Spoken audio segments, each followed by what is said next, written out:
Greetings, Zakar is here to talk to you today about endocrine health. Now, there are a lot of different endocrine glands that produce a lot of different hormones and enzymes to keep our body running smooth and healthy. However, today I'm just going to do a little bit of focus on cortisol and melatonin. Now, cortisol is produced in the adrenal glands with help from cholesterol from the liver.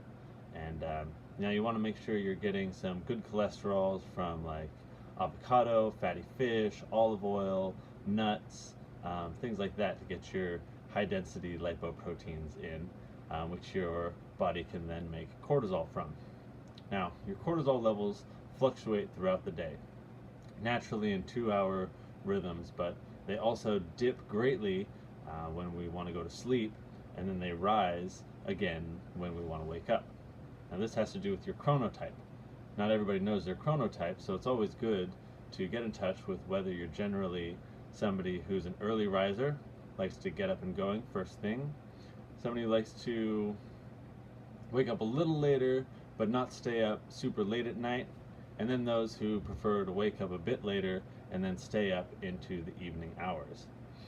Everybody has their own different flow. Neither one is better nor worse. In old tribal societies, it was people who kept watch in the morning, kept watch during the day, and kept watch in the evening, with a very small percentage of people that sleep a little bit more erratically, sleep a little bit lighter, which were the alarm systems for the tribes.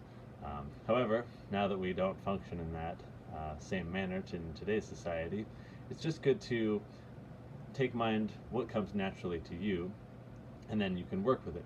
So if you're getting good amounts of cholesterol, getting your cortisol levels produced by the adrenal glands, and maybe you're having a little bit of trouble getting to sleep at night, I recommend going with red curtains, which, as you can see, I actually need to get some red curtains for myself. Red is the spectrum of light that allows your brain to continue to produce melatonin at its normal levels. All other spectrums of light will inhibit this. Hence, when the sun comes up, rooms get light, it gets light outside, your brain shuts down its melatonin production, cortisol levels rise, and we wake up and get going for the day. However, if you're like me and you're a late night person who likes to sleep into the morning, it can be a little difficult to get the proper amount of REM sleep because our melatonin levels may dip. Even though we're still asleep, we're not producing as much melatonin and not getting that deep restorative REM sleep that our body and our brains and our emotions need. So getting to figure out your circadian rhythm, getting some red curtains up, using red lights at night, even getting some of those blue blocker glasses that prevent blue light from getting into your eyes and start letting your brain produce melatonin during the last hours before you're going to bed, whether you're reading or watching a screen, it can be really helpful. And one thing I'd also like to tack on to this in the end is iodine.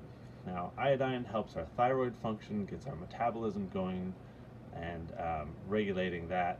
So it's something that not everybody gets a lot of in their diet, I think, unless you're eating a lot of table salt, which maybe you are, maybe you're not.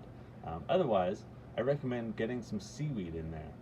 There's a whole different world of seaweeds that some are a bit more pungent and some are a bit more neutral, but all of them are really high in iodine, and as well helping the body deal with anything like radiation from cesium-127 to also helping your thyroid function. Now, you don't want to go too overboard because your thyroid doesn't want too much iodine, or it can also go into hyperthyroidism, which can result in hypothyroidism. So, just getting that nice balance in there, but making sure that you're getting some iodine into your system, as well as the good cholesterols we talked about earlier, finding out your circadian rhythm and learning what works best for you, waking up early, mid, or late, and then getting some red curtains in your room so that when you do sleep, whether it's light out or not, you can get proper, deep, restorative REM sleep.